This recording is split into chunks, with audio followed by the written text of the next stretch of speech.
Welcome to the deep dive. In a world that feels like it's constantly reinventing itself, what really makes a company not just survive, but truly thrive and stay relevant? Hmm. It's often more than just like a brilliant product or some groundbreaking idea. There's usually a hidden architecture, a strategic backbone. And that's exactly what we're digging into today. We're diving deep into the foundational process that really underpins business longevity and growth. Yeah. Strategic marketing management. Okay.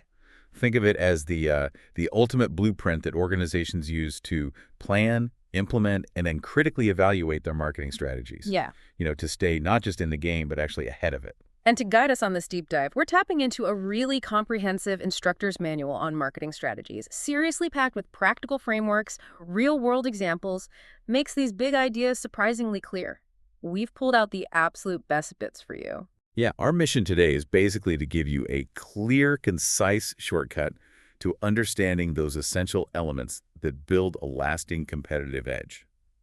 We've packed in, well, surprising insights, a few aha moments, maybe just enough humor to keep you engaged. Consider this your express lane, maybe. Exactly. Your express lane to being truly well-informed on how companies strategically conquer their markets. Not by accident, but by design. All right, let's pull back the curtain then. The strategic foundation, planning for success. When we talk about strategic marketing management, what are we really talking about? Is it more than just a fancy phrase? It is. It's essentially the disciplined process of planning, putting into action, and then meticulously evaluating all the marketing activities and strategies. Okay. But what's often missed is that it's aiming for two critical things at the same time. Effectiveness, right? Building those long-term customer relationships that actually achieve the organization's bigger goals. Right, the big picture. And efficiency, which is all about doing that while minimizing the resources you burn through. So getting the right customers for the right reasons without just, throwing money away. Precisely. It's not just about marketing, it's about smart marketing that serves the entire business. So that sounds like it's basically a company's entire roadmap, isn't it? It truly is. This process is how a firm charts its course. It starts with its core mission and broad goals, then crafts its corporate strategy, then dives into specific marketing objectives, and finally, the actual marketing strategy itself. It's cyclical then. Sort of, yeah. But it always kicks off with defining or maybe revisiting that fundamental mission and those high-level goals.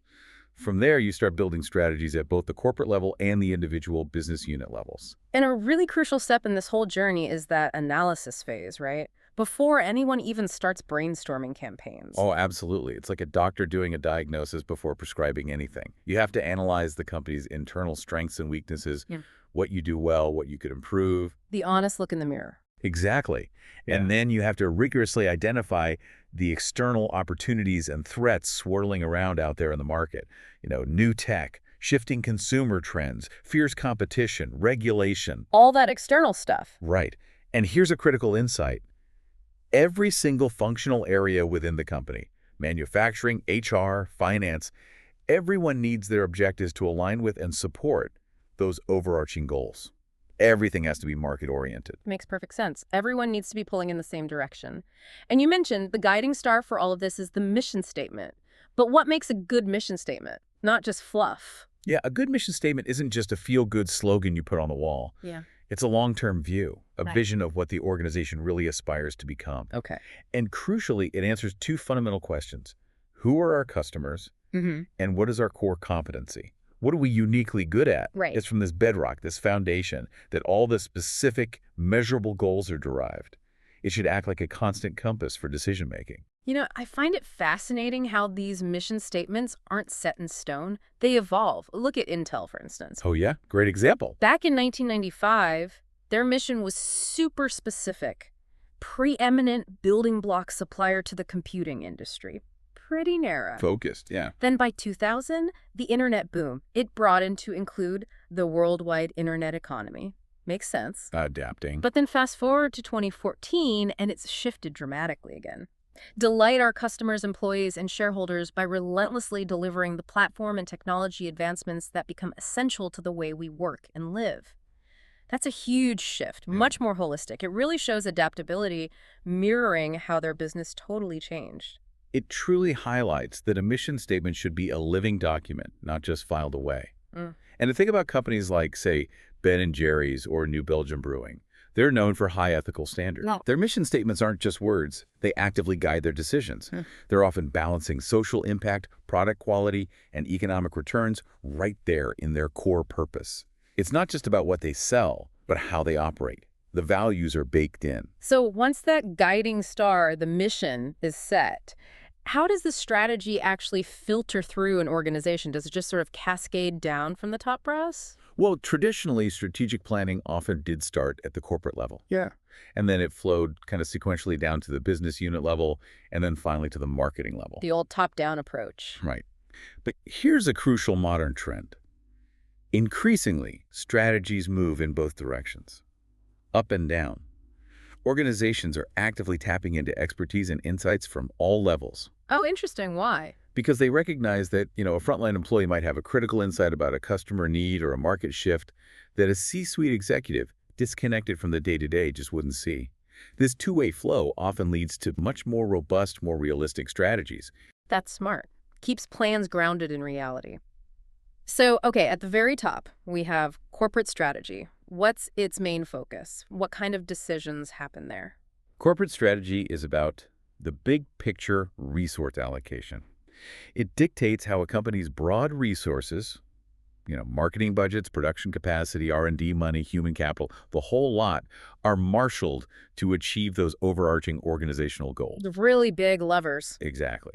It tackles big issues like corporate culture, how to gain an edge over competitors, whether to differentiate products or maybe diversifying into new areas entirely. And increasingly, things like environmental and social responsibilities are part of it too. Right, ESG and all that. Yeah. Its core function, really, is to strategically match the company's internal capabilities, its strengths, with those external opportunities and threats we talked about. We've seen huge shifts in corporate strategy from giants like GE and Ford recently, changes that ripple through their entire global operations. Okay, so that's the view from 30,000 feet. Then below that, we get into business unit strategies. What exactly is a strategic business unit, an SBU? Right, an SBU or strategic business unit. It's essentially a self-contained division, maybe a specific product line, or even a distinct profit center within a larger parent company. Think of it like a mini business operating under the corporate umbrella. Makes sense. And resources are carefully allocated among these different SBUs based on their potential, their performance, where they fit in the overall picture. And within this context, we often look at market share, right? Which seems simple, but it's pretty critical. Oh, very critical. It's not just a percentage figure. It's a key proxy for a company's competitive strength. It tells you how much of a particular market actually buys a specific product from your company versus the competition.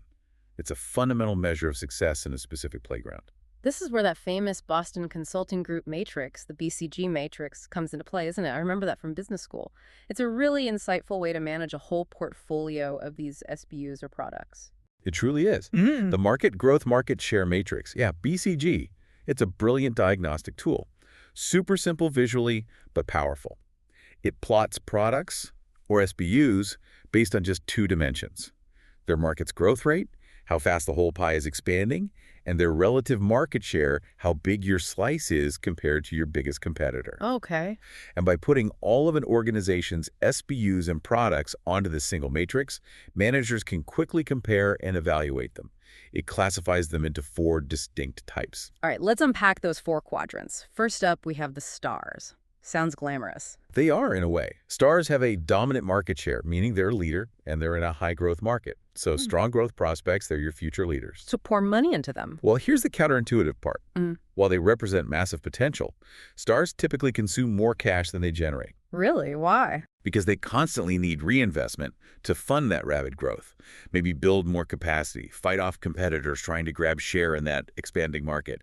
Think of maybe Amazon's Fire tablets during their peak growth phase. Lots of investment needed. The strategic implication is clear. You need to feed your stars, invest heavily, don't starve them. Okay, feed the stars. Then there are the cash cows. Sounds much more relaxing. They are, in a sense. Cash cows also have a dominant share, so they're market leaders too. But they operate in low-growth markets. The market isn't expanding much anymore. So established markets. Exactly. They're your reliable workhorses, your steady revenue generators. They typically generate more cash than is actually needed just to maintain their market share. Procter & Gamble's Bounty paper towels are a classic example. Hugely dominant, stable market. So what's the strategy? Just milk them? Pretty much, yeah. Milk them efficiently. Use the cash they generate to fund your stars. Maybe invest in some promising question marks. But, and this is important, you can't completely neglect them. They still need some level of innovation or marketing support to fend off challenges and maintain that cash flow. Right, don't kill the golden goose, or the cow in this case. Okay, then we have the rather unfortunate dogs. Yeah, the name says it all, really. Dogs have a subordinate market share. Hmm. They're not leaders, and they're in low growth or even declining markets. They often just kind of linger. Like, Well, think about Apple. Its smartphones totally took over music listening. Their standalone MP3 players, like the later iPod Nano or Shuffle, essentially became dogs. They might still generate some revenue, maybe even some profit, but the strategic decision often revolves around divesting them, selling them off, or maybe just harvesting them, cutting investment to maximize short-term cash flow before exiting. so get rid of them. Often, yes, but you have to be careful. Sometimes a dog can still be profitable in a small niche, or maybe it supports another product. It's not always an automatic sell decision. Okay, nuance even with dogs. And finally, the intriguing question marks. Sometimes called problem children, which sounds a bit harsh. Haha, yeah, question marks is probably fairer. These are your wild cards. They have a small market share, so they're not leaders yet, but they're in a high-growth market. So, potential. Huge potential, but also huge uncertainty. They're in an exciting growing space, but they haven't gained real traction yet. They require a significant amount of cash investment just to try and build market share and keep up with the market growth. High risk, high reward then. Exactly. Whether they'll eventually become stars or just fizzle out and potentially become dogs is the big question. Google Home, in its early days, especially relative to Amazon's dominant Echo with Alexa, was a classic question mark. Lots of potential, but a big uphill battle and needed lots of investment. So the strategic challenge is deciding which question marks to bet big on and which ones to maybe cut your losses on. Precisely. You can't fund them all indefinitely. You have to make tough choices. And ultimately, a healthy organization, a balanced portfolio, needs a mix. Some cash cows generating funds, some stars using funds for growth, and some carefully selected question marks being nurtured as potential future stars. This is where it gets really hands-on for you listening. Think about Apple's various strategic business units right now: Mac computers, iPads, the iPhone, Apple Watch, maybe Apple services like Apple Music or iCloud. Uh-huh. How would you classify each of those into these BCG matrix categories? Star, cash cow, question mark, dog. Based on their current market position and, perceived growth, it really forces you to analyze a company's whole lineup strategically. It does, and it's not static. These things move over time. Now, beyond just classifying what you have, firms also need to choose competitive growth strategies. How do we actually grow? This is often visualized using another matrix, the product market matrix. It's about deciding where you want to play and how you're going to win there. Okay, growth strategies. First, we have market penetration. What's that? Market penetration is probably the most common. It's all about increasing sales of your current products within your current markets. So, selling more of the same stuff to the same people. Basically, yes. Getting existing customers to buy more or attracting competitors' customers. Think about Coca-Cola's relentless focus on getting you to drink more Coke more often in more situations. That's pure market penetration. Makes sense. Then there's market development. Market development means taking your current products and selling them into new markets. New places or new types of customers. Could be both. Often it involves geographic expansion, like Baskin-Robbins introducing its ice cream flavors into new countries. Or it could mean targeting a new customer segment within your existing geographic area. The key challenge here is often understanding the nuances of that new, more cultural differences, different regulations, etc. Right, what works here might not work there. Okay, third is product development. Product development is about increasing sales by improving your existing products or developing entirely new products but selling them to your current markets. So new stuff for your existing customers. Exactly. The automotive industry is constantly doing this, right? New models, updated features every year. Or think Fender guitars always developing new guitar lines for musicians. Even Crayola did this when they famously retired some old crayon colors and launched new ones. It keeps the brand fresh and gives current customers a reason to buy again. Keep things exciting. And finally, the big one, diversification. Yeah, diversification is generally seen as the highest risk, but potentially the highest reward strategy. It involves developing completely new products to be sold in completely new markets. Wow, so totally new territory on both fronts. Exactly. It allows firms to spread their risk across different markets and product types. It might also let them leverage existing managerial skills, technology, or financial resources in new ways. Think about PepsiCo.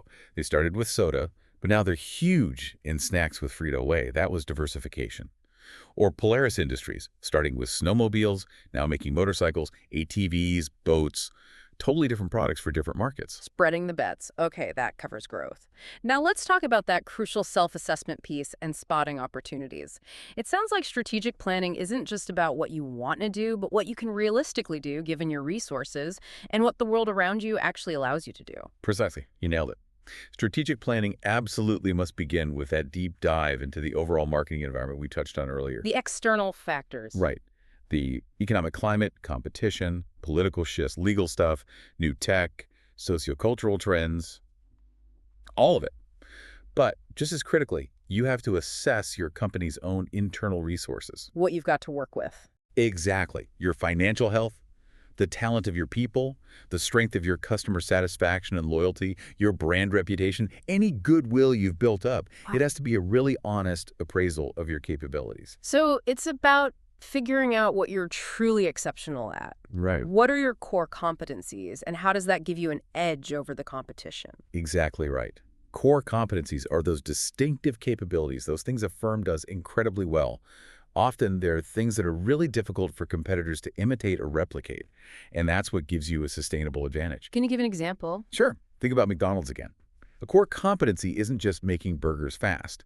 It's their almost fanatical obsession with global consistency. You know exactly what you're getting, whether you're in Moscow or Muncie. True. But combined with that is their uncanny ability to also identify and successfully introduce local menu items that resonate. McRib here, maybe a teriyaki burger somewhere else. Hmm. That global scale plus local adaptation is a really powerful, hard-to-copy core competency. That's a fantastic example. Or think about Tesla. Their core competencies seem to lie in their deep expertise in renewable energy tech, specifically designing and making their own lithium-ion batteries. Right. That vertical integration on batteries is key. And also their innovative vehicle design and software focus. That unique combination lets them compete head-on, really aggressively, with established car companies who might still be relying on outside suppliers for critical tech like batteries. Absolutely. And once you have a clear handle on your core competencies, you start actively looking for a market opportunity. Which is? An opportunity exists when the right combination of circumstances and timing aligns, allowing an organization to successfully target a specific market need. These opportunities can often be fleeting, though. We sometimes call them strategic windows. Strategic windows, like a limited time offer from the market? Kinda, yeah. Temporary periods where there's an optimal fit between what the market wants or needs and what your firm is particularly good at providing. And a company truly gains competitive advantage when it successfully matches one of its core competencies to an opportunity it has identified out there in the marketplace. That's the sweet spot, finding that match. And the classic tool for piecing all this together, the internal and the external, is the SWOT analysis, right? Strengths, weaknesses, opportunities, threats. It's an absolutely indispensable framework. Mm. Simple concept, but powerful when done well.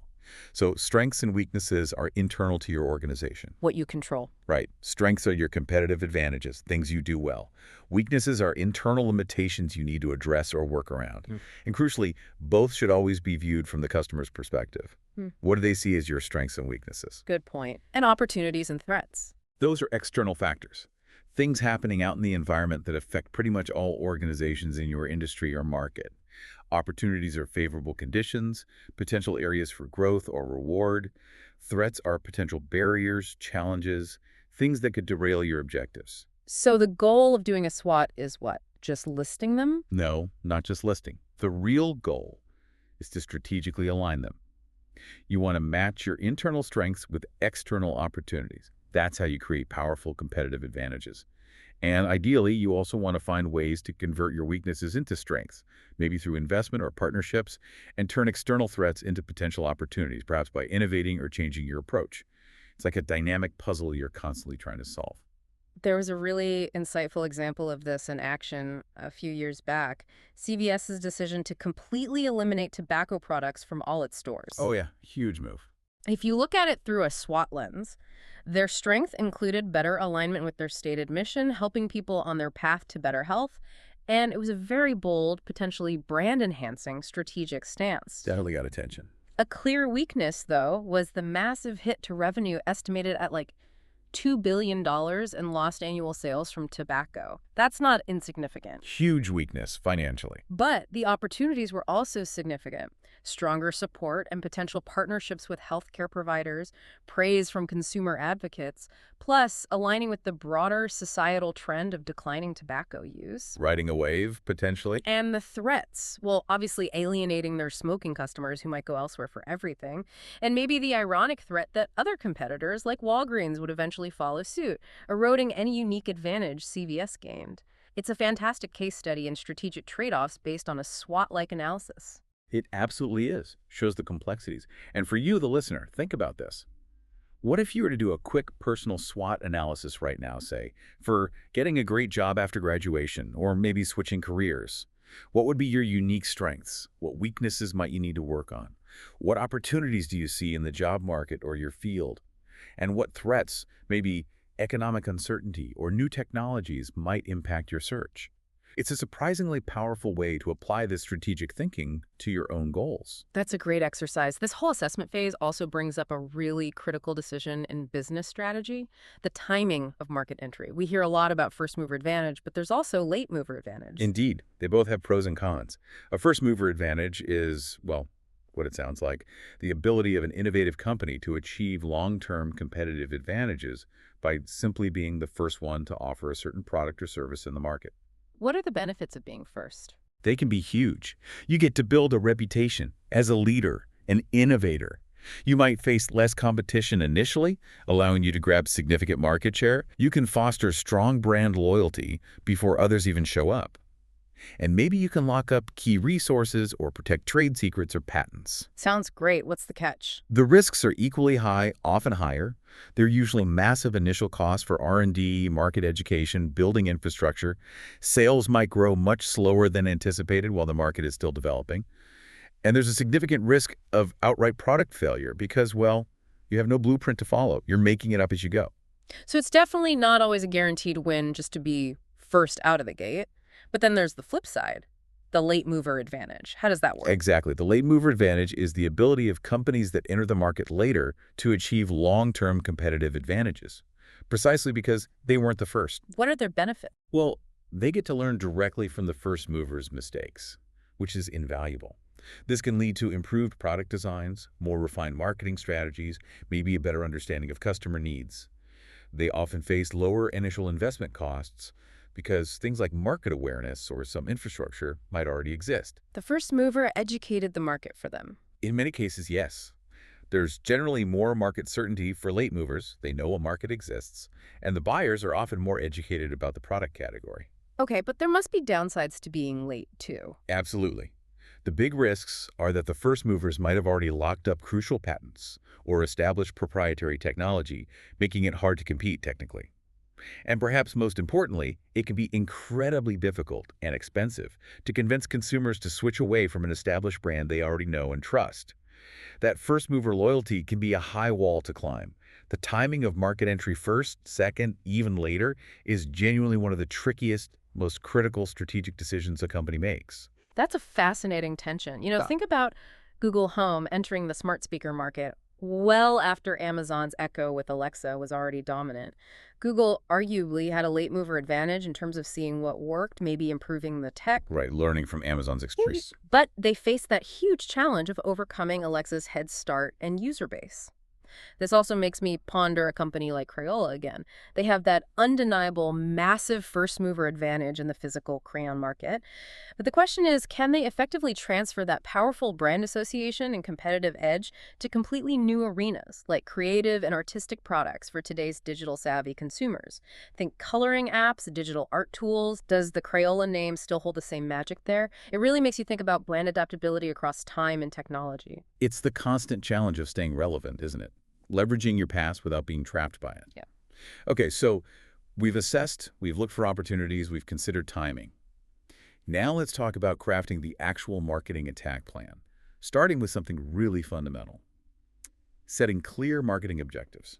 Okay, so a marketing objective is basically just a crisp Clear statement of what you intend to accomplish through your marketing activities, right? Exactly. Simple definition, but getting them right is crucial. Examples could be anything from, say, successfully introducing a specific new product to improving an existing one, hitting a certain sales volume target, achieving a desired level of profitability, gaining a specific percentage of market share. Could be about pricing too, or distribution. Absolutely. Or pricing strategies, Mm. expanding distribution channels, launching a specific advertising campaign with measurable goals, or even something internal like improving employee training related to customer service. Lots of possibilities. And what makes a good marketing objective? Well, first, they absolutely must be rooted in your SWOT analysis.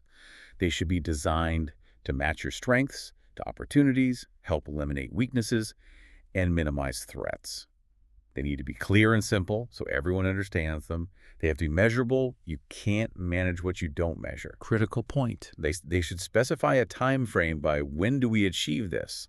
They need to be consistent with your broader business unit and corporate strategies, and everything has to align. And importantly, they need to be achievable, realistic, but also challenging enough to stretch the organization. And ultimately, they have to contribute meaningfully to that overall corporate strategy. Okay, so for you listening, let's think about SodaStream again, the company that makes those home carbonation systems. If you were their head of marketing, what are a couple of possible specific marketing objectives you might set for them for, say, the next year? And how would you make sure those objectives were clearly measurable? It forces you to get specific. Good exercise.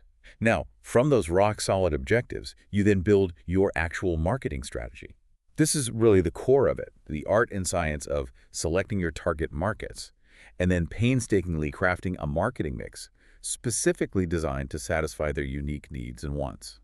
And you said earlier, these strategies aren't static. Absolutely not. This is critical. Marketing strategies must be constantly monitored and remain adaptable because the market environment, competitors, customers, technology inevitably shifts and evolves, sometimes very quickly. Rigidity is death in marketing strategy. Okay. And you highlighted that arguably the single most important decision in this whole strategic planning process is selecting that target market. Why is that so fundamental? Because everything else flows from it. It is absolutely crucial for success. Yeah. Your product features, your pricing, where you sell it, how you promote it, all those decisions depend on who you're trying to reach. It must be chosen before you start fine-tuning the marketing mix elements. How do you choose it? Marketers evaluate potential market segments based on things like potential sales volume, the cost to reach them, the potential profitability. They have to ensure the target market aligns with the company's overall mission and objectives.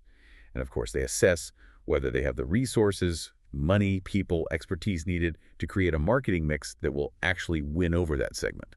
Plus, you always have to consider the competition already targeting that group. How big are they? How strong are they? Right. Sticking with our SodaStream example, who do you think their ideal target market might be? What are the key demographics, maybe psychographics, lifestyles, values, and behaviors that define the people most likely to buy and consistently use their products?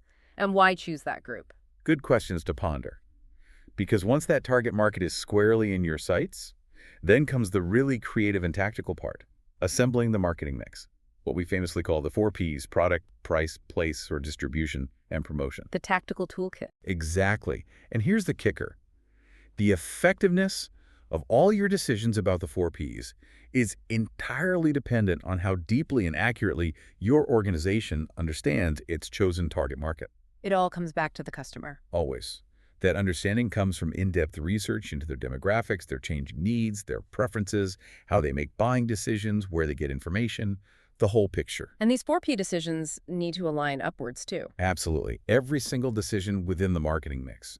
Product features, packaging, price point, discount strategy, distribution channels, advertising messages, sales promotions must be consistent with your higher-level business unit and corporate strategies. And again, flexible enough to adapt to market changes. What's the ultimate goal of getting this mix right? The ultimate aim is to use this perfectly tuned marketing mix to achieve a sustainable competitive advantage. That means an advantage that your competitors simply cannot copy or overcome, at least not easily or in the foreseeable future. That's the Holy Grail. You know, Crayola seems like a masterclass in this, leveraging their mix. They use their incredible brand awareness and dominance in crayons, product brand, Huge strength there. to not only sell more crayons, but also to offer this whole ecosystem of related products, adult coloring books, creative apps, product development. They maintain premium-ish price, have widespread distribution, and use promotion that reinforces creativity and trust. Their savvy use of that integrated marketing mix helps them maintain that incredible, sustainable competitive advantage in their core space. Great breakdown. So let's flip it back to SodaStream one last time. Thinking about who you decided their target market was, how would you evaluate their current marketing mix? Yeah. Their product lineup, their pricing, where you can buy them, how they advertise. And based on that target market, are there any specific areas, maybe the product itself, the price point, the distribution strategy, or their promotional messages, where you would suggest they modify their approach? Why? Lots to think about there. Okay, moving from all this planning and strategizing into the real world, we arrive at marketing implementation. This is the sometimes messy, always critical process of actually putting those meticulously crafted marketing strategies into action, getting it done. Exactly. Planning is essential, but execution is everything. Yeah. And a big part of implementation is how the marketing unit itself is structured. Structure matters. Hugely. Things like clear lines of authority, effective communication channels, and maybe most importantly, an effective organizational culture that genuinely places customer needs squarely at its center. These are absolutely crucial for successful implementation. And companies have choices in how they structure themselves. They do. A fundamental choice is between a centralized organization where the top-level managers delegate very little authority downwards, kind of the traditional hierarchical approach, Command and control. sort of, or a decentralized organization where decision-making authority is pushed down as far as possible towards the front lines, closer to the customer. What's the benefit of decentralizing? The big advantage is often speed and flexibility. It allows the organization to adapt much more quickly to rapidly changing customer needs or local market conditions, which can be a huge competitive edge today. There's a fascinating and sometimes controversial example happening right now with the Amazonization of Whole Foods. Yes, that's a good one. Amazon has been adding more national brands, standardizing some things, implementing a more centralized approach to product decisions, which kind of challenges Whole Foods' long-standing emphasis on local producers and specialty items. Right, their traditional decentralized store-level autonomy. So the big question everyone's watching is, will this more centralized Amazon-style efficiency help Whole Foods grow and compete better, or could it inadvertently harm its future success by alienating its core customers and diluting the unique brand identity they built around those past values? It's a real tension between corporate strategy, structure, and brand identity. That's a perfect illustration of how structure directly impacts strategy execution and customer perception. Now, beyond just the organizational chart, coordinating and communicating are absolutely essential for achieving marketing objectives. Not just within the marketing department, right? No, definitely not. This needs to happen across all departments. Marketing needs to talk to sales, operations, finance, R&D, and also effectively with external partners, like ad agencies or distributors. Everyone needs to be on the same page. How do you ensure that? Well, ideally, every single employee, from the CEO down to the newest hire on the front line, needs to clearly understand how their specific job contributes to achieving those overall marketing objectives. And critically, there needs to be good upward communication too. Information flowing from those front lines back up to management provides invaluable real-time insights on what customers are actually saying and needing, and what challenges employees are facing. This sounds related to the concept of internal marketing. What's that exactly? Internal marketing is basically applying marketing principles inside the organization. It's about effectively coordinating the exchanges between the organization and its own employees, with the goal of improving the quality of exchanges with external customers. Happy, informed, motivated employees generally lead to happier customers. Makes sense. How do companies do internal marketing? Lots of ways. Ernst & Young, the big consulting firm, for instance, uses internal platforms, even things like dedicated Facebook groups, for internal marketing. They create career pages to help bond current employees and alumni, fostering a stronger sense of community and corporate culture, which then hopefully reflects outwards in how they serve clients. And beyond specific campaigns like that, other powerful tools for implementation include things like ongoing training programs, robust information systems so people have the data they need, and various motivation methods. Right. Well, directly linking pay or bonuses to performance against marketing objectives is common. Offering flexible benefits, fostering participative management where employees have more say, or even providing non-financial rewards like public recognition, more autonomy, or prestigious assignments. All these can play a role in motivating people to execute the strategy effectively. And finally, within implementation, establishing a precise timetable seems pretty crucial. Who does what by when? Oh, non-negotiable. You need deadlines.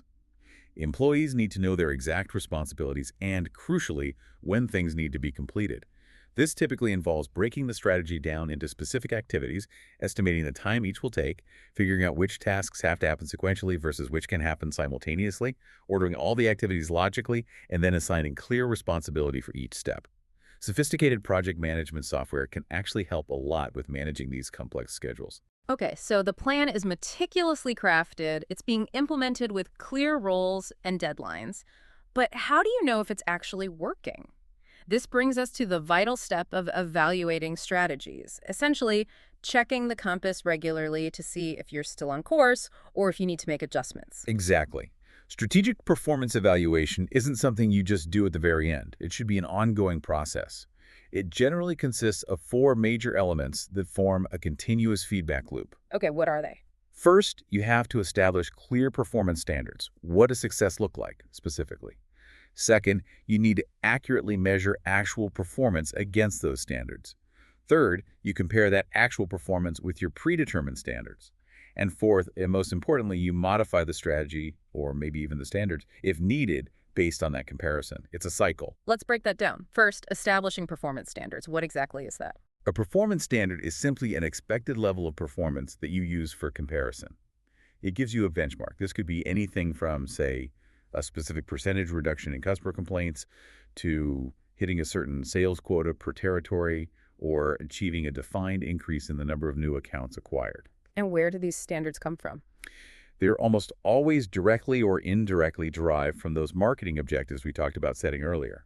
The objectives basically tell you what you want to achieve, and the performance standards tell you how well you expect to achieve it, often with specific metrics. Okay. Can you give an example? Sure, let's take Tesla again. They famously set that very ambitious long-term performance standard of eventually producing 500,000 vehicles per year. That's a huge company-wide standard. But then they likely have much more granular, model-specific delivery standards per quarter, or maybe standards around customer satisfaction scores or charging station uptime. Lots of metrics. Exactly. So for you, the listener, thinking about Tesla, what other specific measurable performance standards would you recommend they track for their strategic performance evaluation? And perhaps more importantly, why would those particular standards be critical to monitoring their ongoing success and competitive position? Good thought exercise. Okay, so you've set the standards. Next is analyzing actual performance. Is that easier now with technology? Oh, much, much easier today than it used to be. Technology provides incredible tools for tracking sales, customer behavior, website traffic, social media sentiment, marketing campaign results. A flood of data is often available. The challenge now is less about getting data and more about analyzing it effectively to get real insights. So what kind of analysis is common? Well, a very common and often initial method is sales analysis, just using sales figures, volume, revenue, to evaluate current performance. It's popular because sales data is usually readily available, it's relatively straightforward, and it offers a pretty direct reflection of how your target market is reacting to your offerings. But just looking at the top line sales number isn't enough, is it? Definitely not. To make sales analysis truly useful, smart marketers don't just look at the raw sales numbers in isolation. They compare current sales to their own forecasted sales. Did we hit our target? They compare their sales trends to overall industry sales. Are we gaining or losing share? They look closely at key competitor sales. And crucially, they compare sales achieved to the marketing costs incurred to generate those sales. Was it profitable growth? And you need to adjust for things like price changes. Absolutely. You need to factor out price changes to see the real underlying unit volume trends. And you need to differentiate between analyzing dollar volume versus analyzing market share, as they can sometimes tell different stories about your competitive health. Okay, so sales analysis is key. But you hinted that sales aren't the whole story, especially regarding profitability. If costs are too high, big sales numbers might not matter. Precisely. That's why marketing cost analysis is absolutely vital, yet sometimes overlooked when people get fixated only on sales volume. Marketing cost analysis meticulously breaks down and classifies all the costs associated with specific marketing efforts. What kind of costs? Everything: advertising spending, sales force salaries and commissions, distribution costs, promotional expenses, marketing research. You try to allocate these costs to specific activities or products or customer segments. Why go to all that trouble?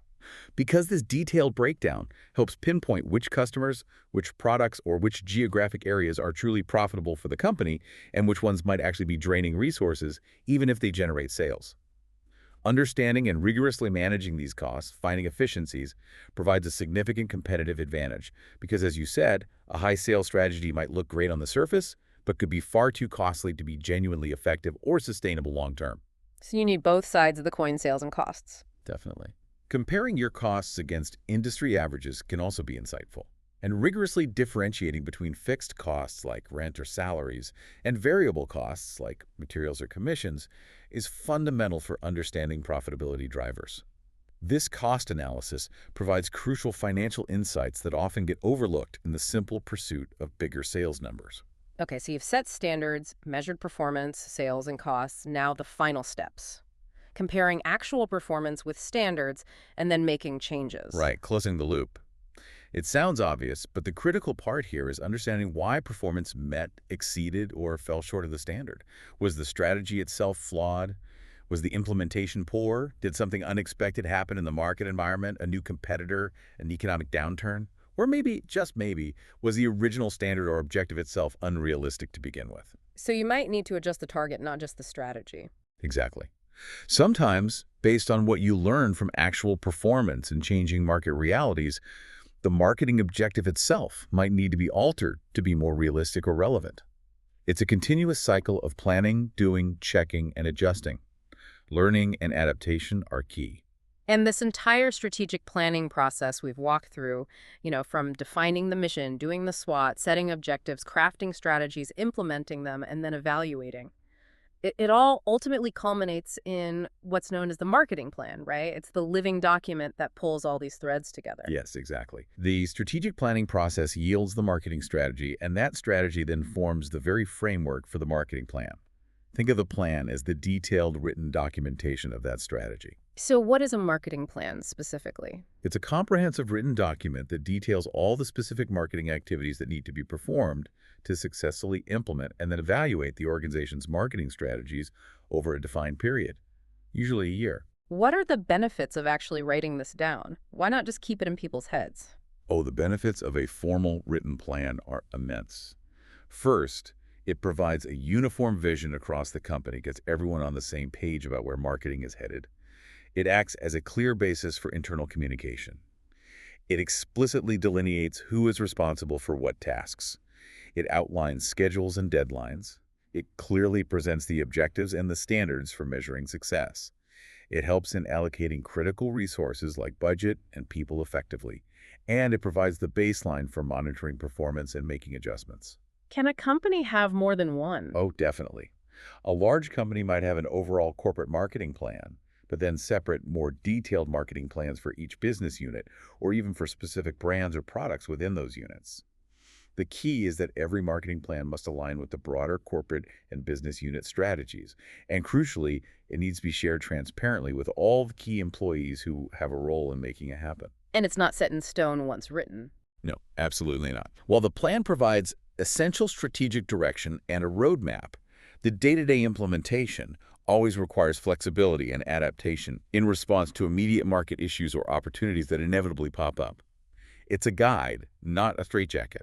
So what are the typical major components you'd find in a standard marketing plan document?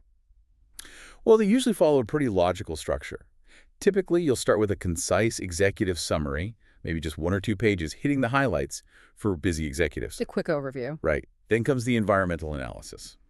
This section provides background information on the company's current situation, reviewing the marketing environment, the target market being focused on, and current objectives and performance levels. Setting the stage. Exactly. Following that, you'll almost always find the SWOT analysis, that assessment of internal strengths and weaknesses and external opportunities and threats we discussed earlier. It justifies the strategy that follows. Next are the clear marketing objectives. What specifically will the plan accomplish? This section should include both qualitative goals and measurable quantitative targets. After objectives comes the core, the marketing strategies. This details how the objectives will be achieved, specifying the target market and outlining the plan for the marketing mission. Hmm. Mix the 4 Ps: product, price, place, promotion. The what and the how. Precisely. Then you need the marketing implementation section. This gets tactical. How will the strategies actually be put into action? Who's responsible for what? What's the timeline? What's the budget? The action plan. Yes. Yes. And finally, the crucial performance evaluation section. This explains exactly how the plan's results will be measured and evaluated against the objectives and standards set earlier. It might outline specific metrics, reporting schedules, and control procedures for monitoring progress and making necessary adjustments along the way. And there you have it. A true deep dive, I think, into the entire strategic marketing management process, from setting that compelling mission all the way through to rigorously evaluating the results. It's really clear how it's not just a linear path, but a powerful interconnected cycle that truly underpins long-term business success and longevity. Absolutely. And these aren't just abstract concepts from a, dusty textbook. They really are the fundamental blueprints that shape how truly successful companies operate, grow, and perhaps most importantly, adapt in this constantly changing world we live in. It's really the difference between just hoping for success and actively strategically building for it. So here's a final thought for you to take away. Next time you interact with a brand, maybe you're buying a new product, maybe you're using a familiar service, can you now start to see behind the curtain a bit? Can you begin to identify its strategic DNA?